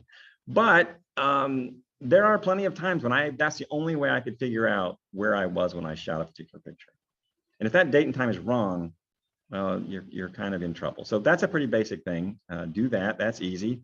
Keep your gear clean. That goes without saying. I know you all are fanatic about cleaning your stuff, but how many of you clean the lens on your iPhone or whatever phone you use? Barry does. See? What does that tell you? I mean, think about it. Think about all the crap in your purse, and when you throw that in there or in your pocket or you're sweating or whatever, I mean, you're using your iPhones more and more. Clean that little sucker once in a while. It'll make a big difference in your photographs, I'm telling you. How to use a selfie stick without being obnoxious. All right, I have to issue a trigger warning here. There's violence in the next slide. It's a trick question. You can't do it. You can't use it. I'm telling you, it's impossible. And I know some of you do it and have used these things, but they are obnoxious. I hate them. And that's why a lot of places are banning them, because they get in the way and people do stupid things, and like Disneyland has banned them, and then there are the dummies who go out on cliffs and take selfies and take one step too many back and fall to their death. And it's like, come on, people. This is what you need to do. Part of travel is a cultural experience, right? Don't take selfies. Just ask somebody to take your picture. I mean, use a little judgment. Don't hand your, $5,000 camera and lens to some person you've never seen before. But your phone to somebody who's on the trip with you, no big deal. This is now what I've seen is replace the selfie stick. It's the selfie tripod. I can't tell you, and I'm ashamed to admit this. I really, if a bus had came by and taken this guy out, I wouldn't have shit. I mean, it's so obnoxious. And like this woman, I was taking a picture. I have my camera on a tripod, taking a picture at Uruguayan Parliament building. I was waiting for people to get out of the way. I figured I could get rid of these few little people over here without any problem. Taking this picture, and she just walks right past me and sets up her tripod, her little mini tripod, to get her selfie to put on Instagram. And she's a professional at this. Let me tell you, she's got her bag weighing down the little tripod so that the wind doesn't blow it. She's got a mirror mounted on top of her phone. I mean, it's like, but totally oblivious to me. So this is my PSA for that. I don't care how bad a photographer a person is. If I see somebody taking a picture, I am not going to get in front of them or get in their way. You know, that's just basic common human decency, right? But these people, I mean, I don't know. It's pretty obnoxious out there, let me tell you. No. It was, and then she just walked off. It's like, thank you. You know, anyway, so what I tell people to do is, you know, if you want a picture of yourself, here's a picture of me, tourist picture, you know, on the Arctic. Here's my, you know, flag. We're taking a picture. I handed the phone to my phone. I say, here, could you just take a picture of us? You know, because I don't want you to do a selfie. I hate selfies. And the person was somebody who was one of the expedition people that I reasonably knew he wasn't going anywhere. We're on a ship. I'd be able to find him if he stole my phone, right? Here's what I didn't anticipate, though. He takes a picture, right? He gives me the phone back. And then I start looking through the pictures. And it's like, what is this? And it wasn't just that. I mean, oh, there's another one. Wait, and wait, more people getting in the picture. Come on, let's all get in the picture. I think he's taking pictures of us, right? You know, for me. And oh no, more pictures, still more pictures. You know, and the moral of this story is, you know, don't be afraid to give somebody your phone to take your picture, but don't give it to a crazy person, because this guy took like 10 pictures, and it was like, I'm looking through these pictures, going, where's my picture? I just want a picture of me, just a tourist picture of me. But it was still fun, and these are great pictures, and I love the fact that I have these pictures. All right, avoid travel cliches. All right, all these travel, or at least recognize them. Here, I put together this handy tourist shot user manual so that you know how to pose in front of every major. I mean, if you have to do it, by all means do it, but you know, you're not getting anything creative or different to bring back to show people. I'm just telling you. Dealing with crowds, probably the #1 problem in dealing with travel photography, right? We all want to go take this picture of the Great Wall, and we show up, it looks like this. I mean, and there's, you know, I don't know what to tell you about this. I do have a few tips. If you go to the Trevi Fountain in Rome and, you know, all these people are in front of it, you know, well, there's nothing much you can do except kind of push your way up to the front and take a very isolated picture with no people in it, but it's going to be a detailed picture. But that's one thing you can do, right? You can kind of shoot over, shoot around, just to try to keep people out of your picture. If you're on some tour, you know, maybe you're on some shore excursion on a cruise or something like that, I'm always at the front of the line or the back of the line. And more often than not, I'm at the back of the line because there aren't people behind me. And I have this tendency to wander off. And I think, you know, as long as you kind of keep track of where the tour guide is and all that kind of, that's perfectly valid. You know, you just go down a different alleyway and take your pictures. Everybody's happy. But if you're in the middle of a gaggle of people on a tour, you know, you're probably not going to get too many opportunities. So if you're in front, nobody's in front of you, that's great. If you're in the very back, nobody's behind you, keep an eye on what's behind you, because a lot of times you can find good things to photograph. The other thing I do, if you're in a very crowded place, you know, obviously you can try to go early in the morning before the lazy tourists get there. Okay, nobody took offense at that. The lazy tourists, yeah, no. So you can get there early. The other thing I do sometimes is, like in this picture, this is in Dubrovnik, using a wide angle lens, getting some of that negative space in front of the image. All you need is a small gap in the crowd to get that space, but it gives the appearance that there are fewer people there, right? Because you've got all this space there with nobody in it, and then just these few people up ahead. Whereas in reality, if I just took a straight shot of that, it would be just people all the way. You know, there's a lot of people. You like that bird? I trained that bird to be right there when I took the picture. All right. And you can also use long exposures depending on the weather, day, night, whatever. You know, you do a long exposure and people are moving, they won't show up in your final picture. So you can kind of eliminate them by doing that. That's always a possibility. And now there are apps on your phone that will do this automatically. What it'll do is it'll take like 100 pictures in burst mode, and then it'll go in and put them all together and remove anything that's moving in any of the images. So in the end, the image you get has nothing in it that was moving, which are all those people that are walking through your picture. So you can, there are ways to get around it. The other thing I do is something I call watchful waiting. You know, this is this old, centuries old monastery. Where was this? I think it was in Crete. Anyway, you know, I want to get a picture of it. It wasn't a great day, crummy sky. But I try to find a place and an angle where I can, you know, eliminate as many people as possible. Here, you know, I can crop this or I can clone this woman out and crop it and get rid of these people. But I do what we all kind of do is you start working your way into your subject and try to eliminate people if you can, because I don't like to do a lot of post-processing. And you take the insurance shots along the way. You know, this may be the best I get. I hope it's going to be better, but this may be the best I get. Take it. Now look at that person standing in the doorway right there taking a picture. I mean, I could get rid of that person if I wanted to, but you know, wait another minute and you know, they'll disappear. So set up somewhere, kind of get your composition set, and then wait for the people to clear out. It's really hard to get people pictures without a lot of people in them, but I view that as a challenge because I don't like people in my pictures. This is a picture probably in Rome, I don't know. And you know, he's set up, taking a picture of this interior, and I see these two people over here, and they're just standing there talking. They're not looking at anything. So I gave them, you know, psst, you know, and you know, they're more than happy. They're more than happy if you're nice about it to get out of your way. And I'm never afraid to ask somebody to move if they're in the way. If I'm taking pictures of people, which I am not a good person to take pictures, I don't take good pictures of people, but I'm trying to take them if I do in interactions doing something, not portraits, mainly because then they don't see me taking their picture and I don't like them. So you know, try to catch a picture of something going on that's more interesting than just a person there. Use action shots, you know, whatever you can to bring some interest, I guess, to your photography. The question I get asked all the time is, do you ask people if you can take their picture? And my answer is almost never. Because I'm not that kind of photographer. I'm not a people photographer.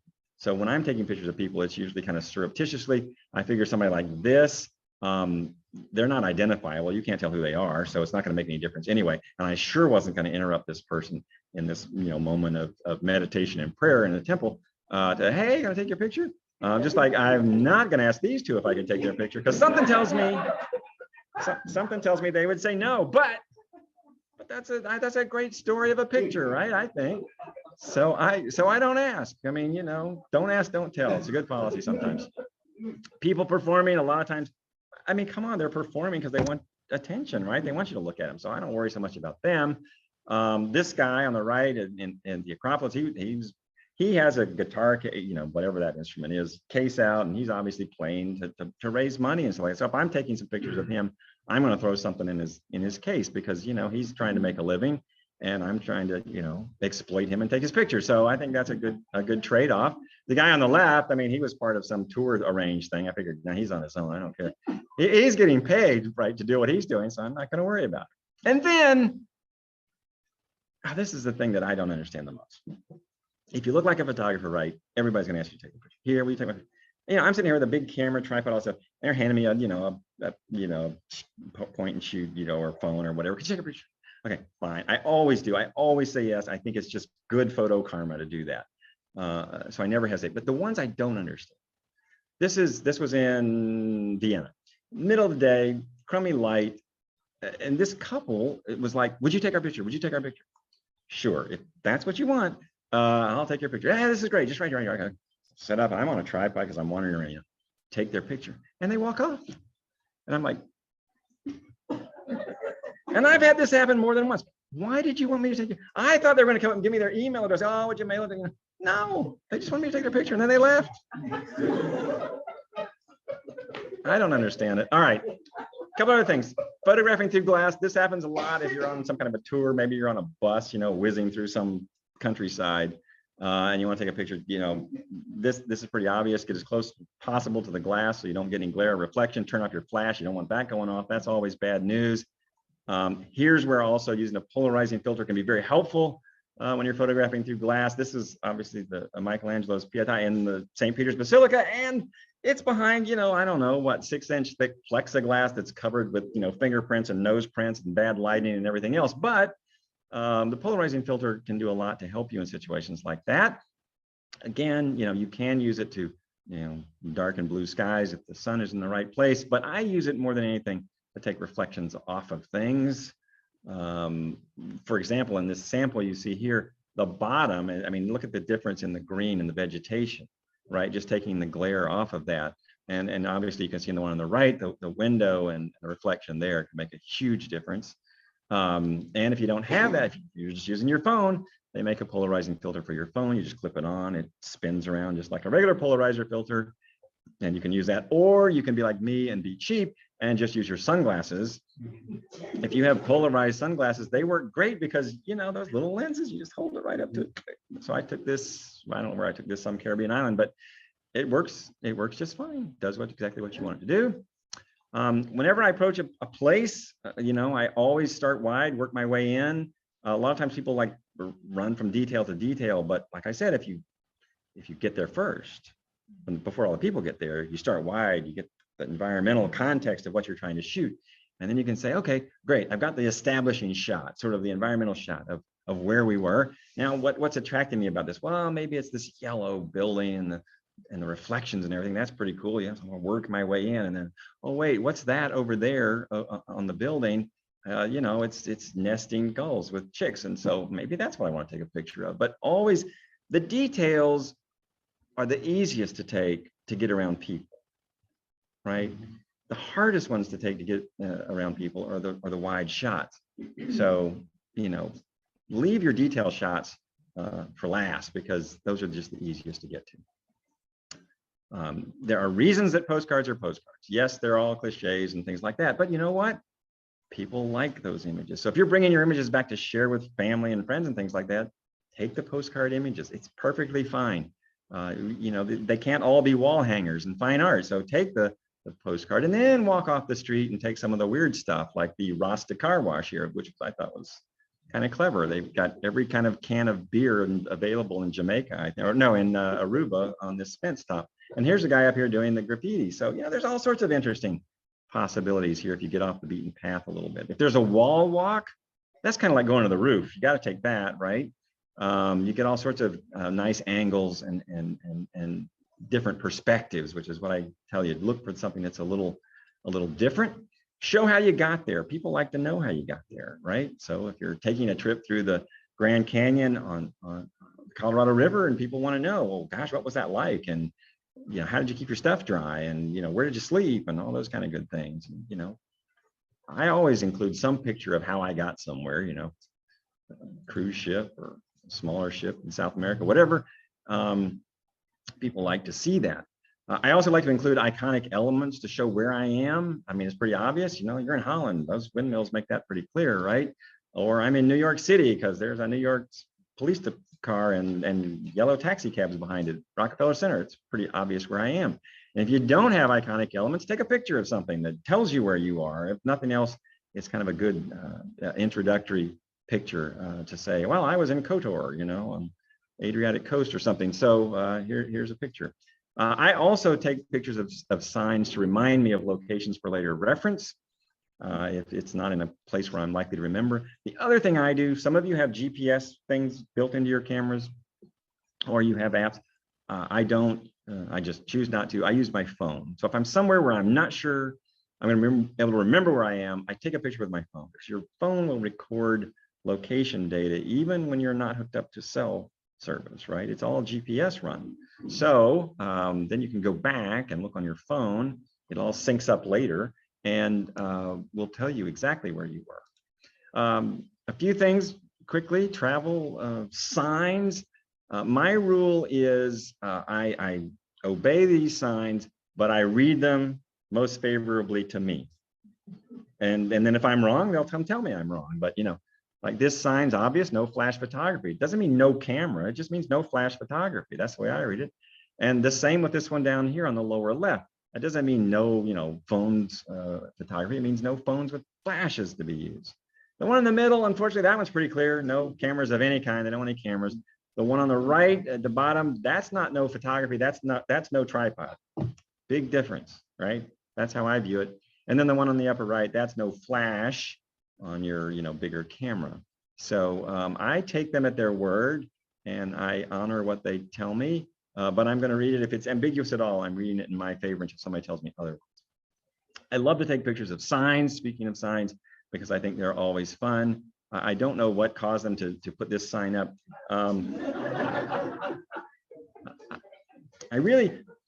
I struggle to understand what indiscriminately means in this sign, right? Don't just go willy-nilly and whatever, but anyway, if you're trying to tell a story of your travels or something like that, people love this stuff, right? How to use a toilet. Now you might think this was taken in some foreign country, but this was taken in Yellowstone National Park. So you just never know. And this is bathrooms, this was from the raft trip down the Colorado. And, this is what people want to see, right? Because we're I never forget the guide would tell you, if you weren't doing that business and you were doing your other business, just go in the water. It doesn't make any difference. And if anybody's looking at you, it's their problem, not yours. I remember him saying that. But the thing about this picture was, look at this picture and go, what's the Pam doing there? Anyway, so you want your that's what you want in your pictures. You want pictures to be conversation pieces. You want people to look at them and go, wait a minute, what's that all about? You always want to create a sense of place in your photographs. It can tell a story. Here, the Arab quarter in the old city, the Wailing Wall on Jewish quarter.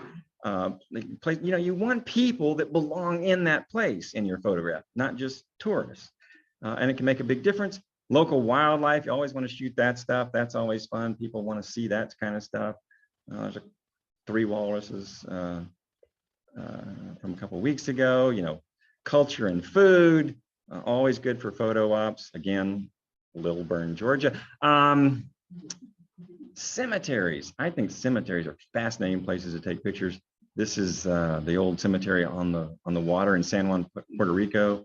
The other one is in Punta Arenas, Chile, which the most interesting thing about that cemetery was not so much the tombs and things like that, but that. I mean, it was like, I thought I was in Whoville or something, right? It was such an odd thing, but these separated all the rows and made little paths. And these are, 15, 20 feet high. They're very big. So it's very interesting. I always tell people when you're traveling, expect the unexpected. This was on a river cruise. I was out on the balcony and this little boat just went out in the river and started shooting off fireworks. That's great. This was a trip to Iceland in early September when everybody told me we would not see any of the aurora. And right before going to bed one night, I looked out the window and I saw what I thought was fog, and I said, I went back out and set up my camera, did a long exposure, and sure enough, that worked out. Likewise, expect the expected. This is another trip. We were going to cross the Arctic Circle. I knew there was a marker for the Arctic Circle out there on an island that we were going to pass, so I just asked the crew, can you kind of give me an idea when that's going to happen? Because I'd like to kind of take a picture of that. Sure, they were happy to do that. The one thing I will say though on travel is don't overdo landscapes and scenics. They may be beautiful images. You may have gone to a lot of trouble to get them, but they get old fast when you're showing other people your images, right? I mean, I may like this image and want to put it on the wall or something, but nobody wants to see 30 variations on that theme. Same with city skylines. Pick one, stick with it, show them one, and be done with it. I don't care how many you had to. Finally, and we're really about to the end here. A word about safety. I mean, this is important when you're traveling. You should not take unnecessary risk. And I tell people this all the time. No photograph is worth your life, right? And you know, you need to be very aware of where you are, aware of what you're doing, aware of who's around you, aware of the cliff you're about to walk off, the pickpocket that's about to steal your camera bag, aware of all these things, because nothing ruins, you know, a trip faster than the loss of all your gear, and not only all your gear, all the photographs that you took that were in the cards that are in your camera. Be mindful of what's going on around you. We've all sort of been there, right? We get so wrapped up in that picture, don't realize our tripod and tennis shoes are on fire, but that's, you know, so be good. So I'm going to leave you with 3 parting thoughts on travel photography. And in all seriousness, one, okay, don't photograph everything you see from the moment you get off the plane until you arrive back. I mean, some people, I've seen people do that. And I'm just sitting there looking at them going, you know, those pictures are going to be like total crap, right? When you get home, but they do it anyway.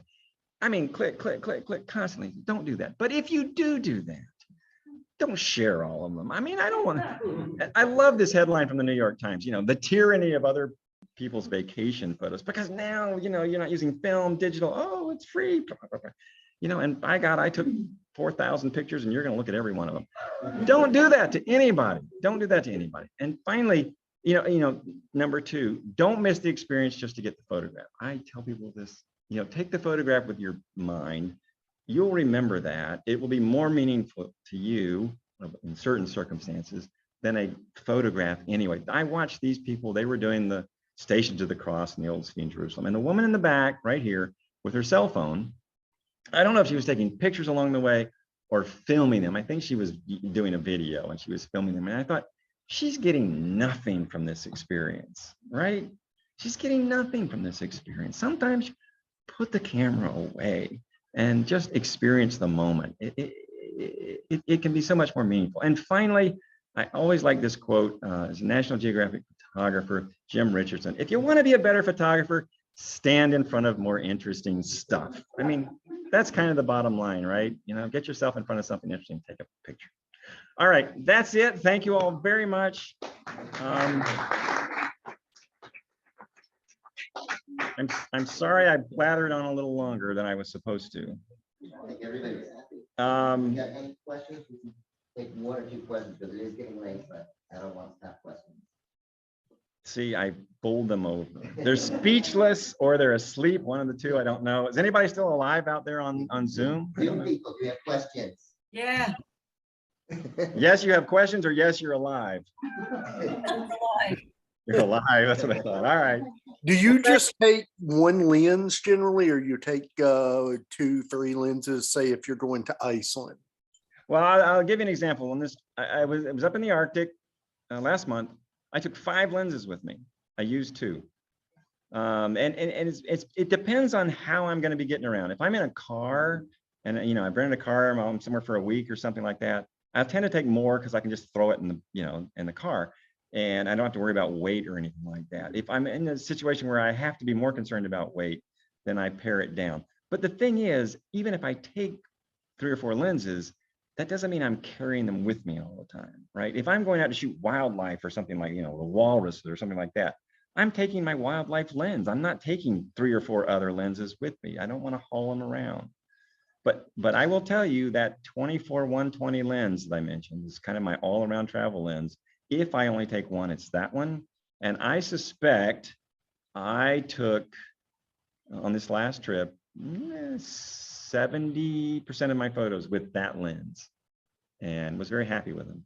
So, you know, get a lens you're comfortable with, and take what you're comfortable taking and what you can take. You know, sometimes limitations on weight and things like that won't let you take it. Yeah. But the worst thing is to get somewhere though and not, you know, miss a real opportunity because you don't have the right lens. So that's part of the planning though, is, you know, kind of figuring out what you're going to be focusing on. Yeah. Would you Thank that picture was before taking a picture of the lion with the deposit? No, I don't think it was a picture of it. That wasn't my picture, obviously. It was much too blurry. But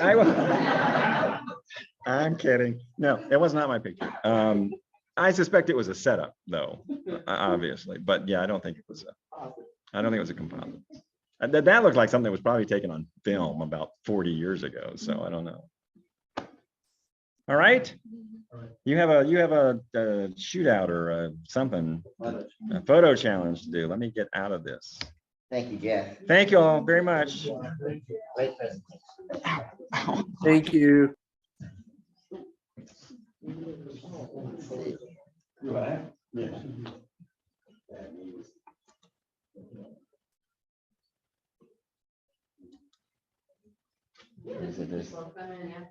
They'll give a crazy person your phone.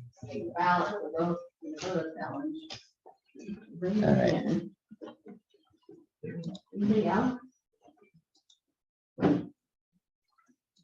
Well, look, there's everybody. All right.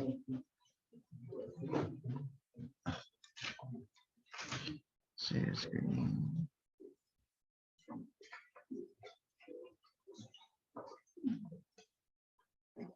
Mike, you have a lot of people on Zoom that don't want us to see their face. I think they're all asleep. All right.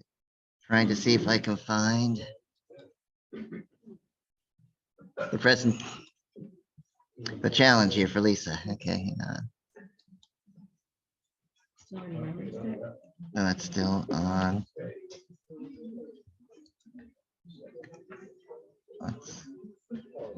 What's this presentation? There we go.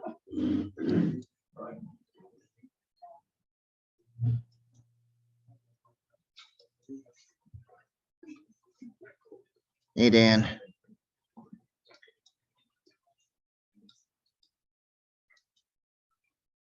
All right, share screen.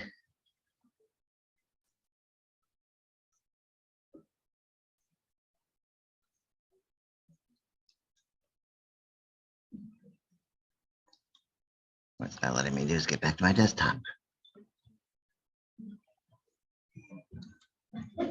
View. Speaker.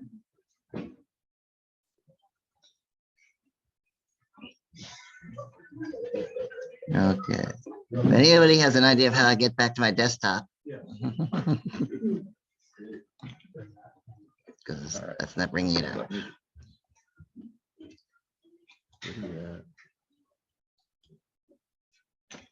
Yeah, but now I don't have the share screen button. First find Lisa's presentation. Share presentation And open it is right here. Open it up, double click. Yeah. Come on. There we go. Now. That's this guy right here, right? That's the Zoom meeting, Yeah, this one. yeah. All right. Folks at home, can you see that? Anybody home? No, I can't see it. All right, hold on. Oh, yeah, it's, oh, wait, bring that back up and we have to hit share. Right. That's this guy, right? Yeah. All right, come on. Yeah. All right, now we share screen. And where'd it go? Ah, see, it's not me. It's over to the right. This one? Oh, there it is. Hit share. That better? Now we got it. All righty. And No. slideshow from beginning. Yes. There you go. And there's the bar. What are people seeing at home? Oh, I guess that's not showing up. All right. Okay, I think we're good. One day we'll learn how to do this.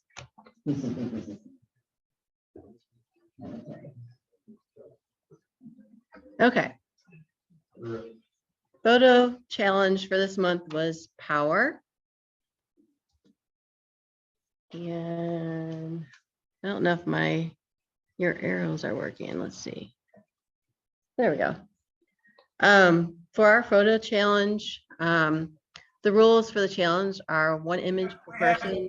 We have the notes pages again. You're having notes, the notes pages? We can see more than one page at a time. Oh, Go to display settings.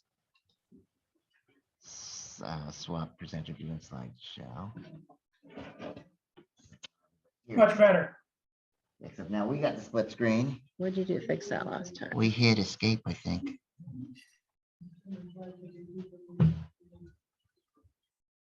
I can't see. No, that didn't do it. Okay, go ahead and hit, start the slideshow again.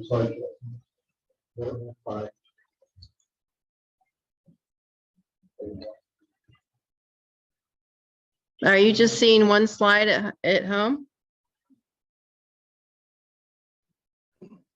We see the main slide, and then to the left is the upcoming slides. Ah, Oh, you still got the split screen.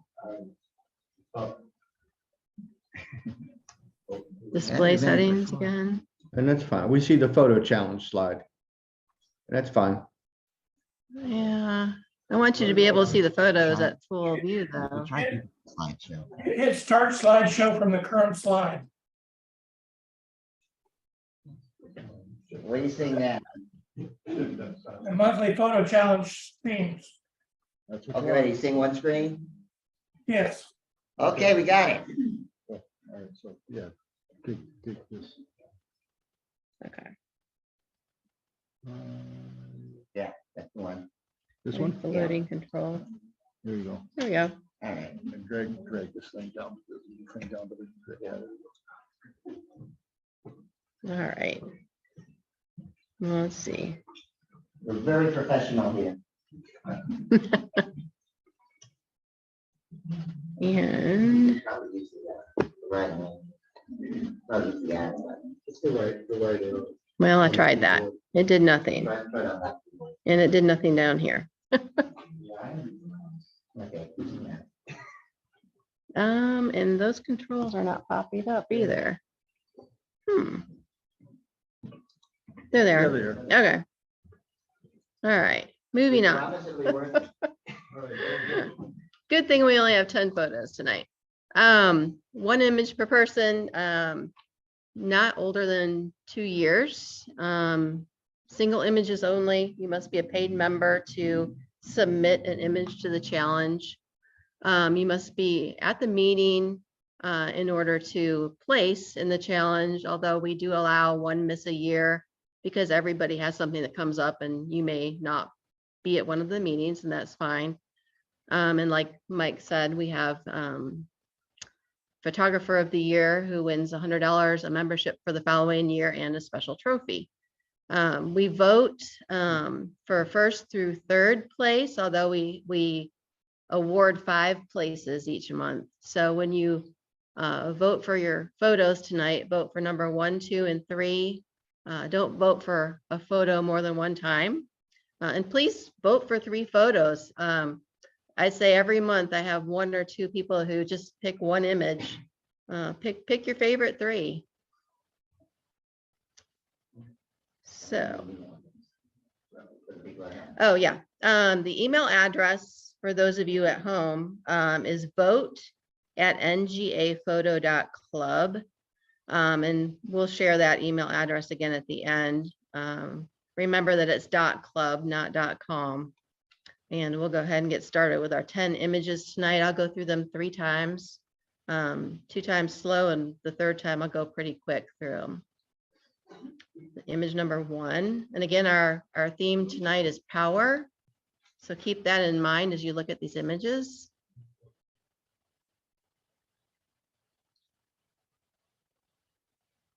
Two.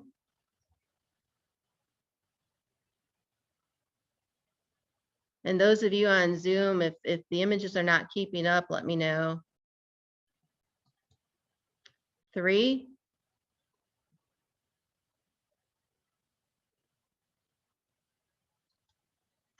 4.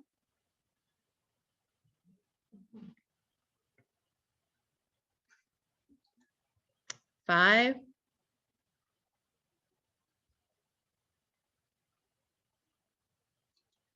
6.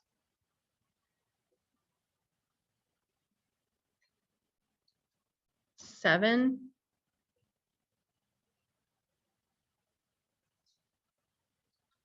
8.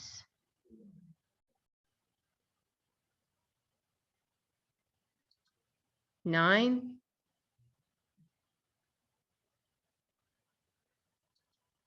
10.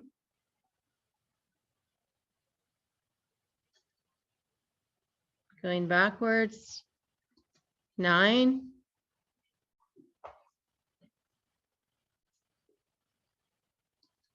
8.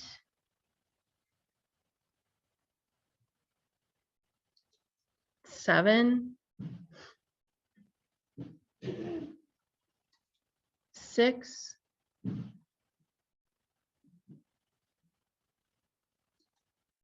5.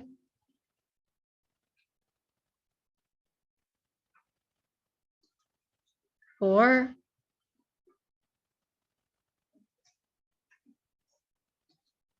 3.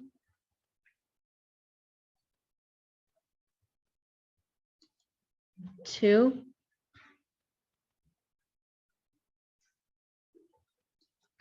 1. And one more time, we'll go through all 10. 1, 2,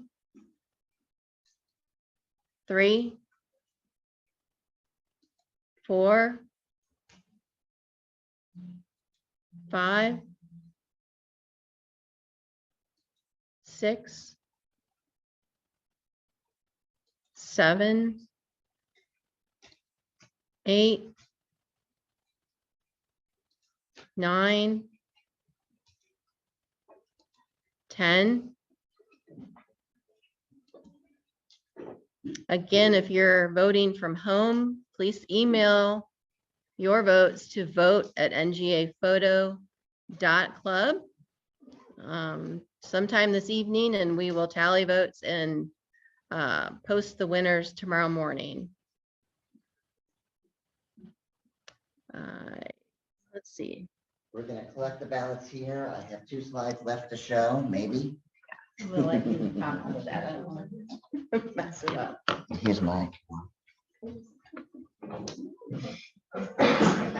right.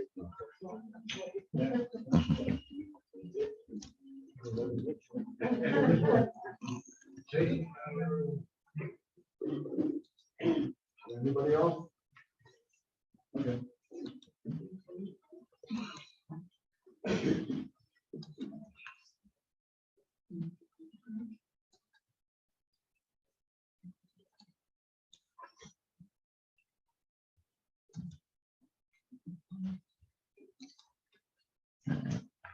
Is everybody at home just seeing one slide? Yes. All right. See, we get to the very end and we figure out what we're doing. Our next meeting is going to be Friday, August 19th at 7 p.m. here at the Bowen and on Zoom. We're actually going to have 2 people presenting, Mike Ramey and Jenny Burdette, talking about the Wilderness Photography Foundation and the Okefenokee. And our photo challenge theme next month is going to be food.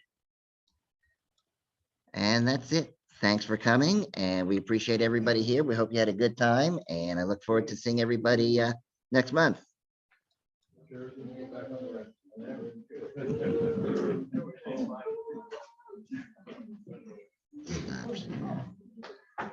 All right, good night, everybody. We'll see you later.